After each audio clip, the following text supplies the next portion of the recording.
Olympic hopeful. Keywords there, once upon a time.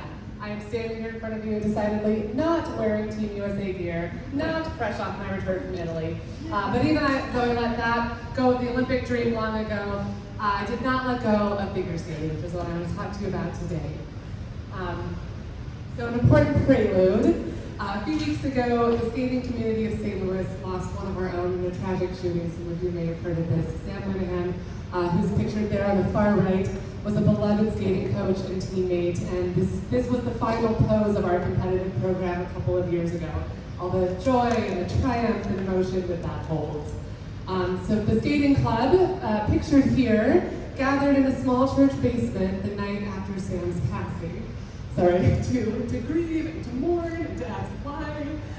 And I was struck by the fact that there were no fewer than 4 generations gathered together in that room, all of whom shared a common love of skating and of each other, tiny tots just starting out, adults like myself.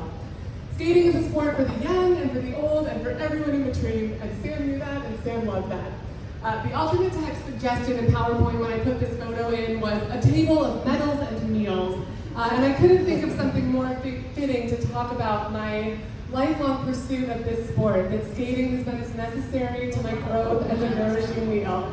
Yeah, so the sport has been one of the only constants in my life, believe it or not. A part of me through cross-country moves, international work, any excuse to lace up skates. As you see here, skating down the street in Michigan after an ice storm when I found myself stranded at my friend's house.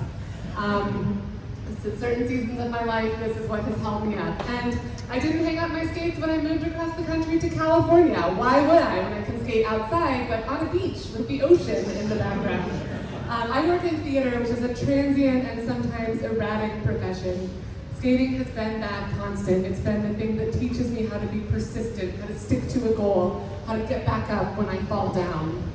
This is a skating rink in London where I spent several months in 2013 working on a show. I did not bring my skates, but after a couple weeks I called my dad. I said, can you please ship my skates? I need something familiar in a very unfamiliar territory. I also learned a valuable lesson to make sure you write personal effects on anything you ship out of the country. I paid almost as much in customs as I did for the skates themselves. So a catchphrase, as many of you might hear amongst the kids these days, I teach college students, is what does work-life balance look like? In this photo, what you're seeing is just that, a flipping of the society's hustle culture script. Instead of planning skating around work, I planned work around skating and decided to go back to California as much as I could in a certain year so I could keep working with my coaches. Fast forward to now, here at this is at Brentwood Ice Rink, just down the freeway with my current ice dance coach after a recent test session and yet another level of trying to achieve goals. Yes, here on the other side of 40, still working in theater, still lacing up skates, still getting nervous before competitions and hoping that today will be the day that I get that turn right. But as you saw at the beginning, figure skating has been far from a solo pursuit throughout my life. Synchronized skating, or synchro, has been a through line starting from when I was very young. I'm not the youngest one in the center, that's a skater's sister. I'm somewhere back there in the second row, smiling through all of that green and orange spandex. This is just a few years later on a team called Chicago Jazz. I wanted to pursue that discipline in a more competitive fashion, and so I joined a team that was competing nationally and internationally.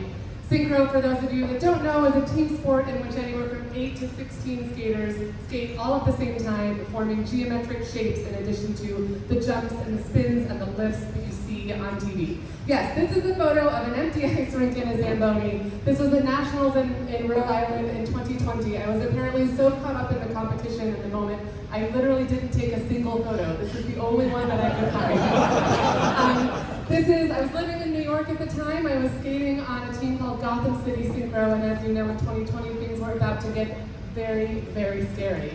Which brings us to now. My current skating team, St. Louis Synergy Adult, just a couple of weeks ago in Webster Groves at our end of season competition. When I moved to St. Louis in 2020, that very scary year, I basically begged my sister sitting back there to start an adult team because I wanted to keep skating and keep skating synchro. I'm so glad she listened, just like I am so glad that my dad listened. He's there on the right there. Back when I was very young and just started the sport at age 5, I must have said, can we please go back? When can we go back? And he took me back, because here we are standing here today. So skating has been more than just the pursuit of an individual goal. It's been more than the team goal. It's been a family affair, connective tissue in our family. And though I'm sure that my sister and I have shared many fights over it when we were younger, it's a sport that's also brought us closer together. It's something we've been able to share with each other. Our dad passed away in 2020, the person who got us into the sport, who made sacrifices to keep us in it. And through it, we've been able to stay connected and strengthen those bonds. And we're still making memories in the sport today. Back in January, St. Louis played host to the Figure Skating National Championships. Charity and I, that's us down at Enterprise Arena. We had fun nerding out about skating and making our husbands and boyfriends mad that we couldn't keep quiet when they were trying to watch the event.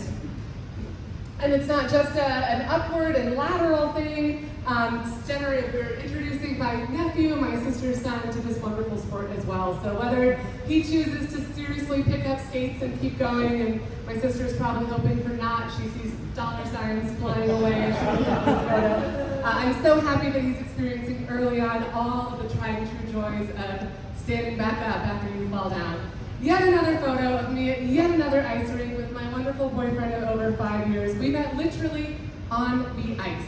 He is the head coach of the Gateway Speed Skating Club, which is a sport I wanted to try to get into shortly after I moved here. I quickly went back to figure skating. He still gives me grief about wearing the wrong kind of skates, but we're able to share our love for each other and hours in the cold ice rink.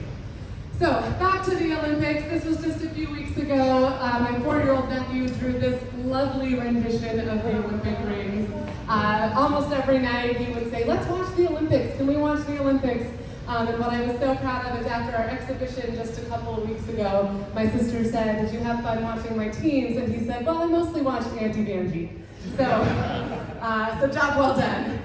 So what is it that tugs at your heartstrings in the way that this sport has tugged at mine? What is it about the thing you love that gets you out of bed in the morning? Here I am under the arch in our wonderful city on yet another ice rink, and we'll continue to spread the joy of this thing that's been a lifelong touchstone. So life is short, life is precious, live yours well, pursue what you love.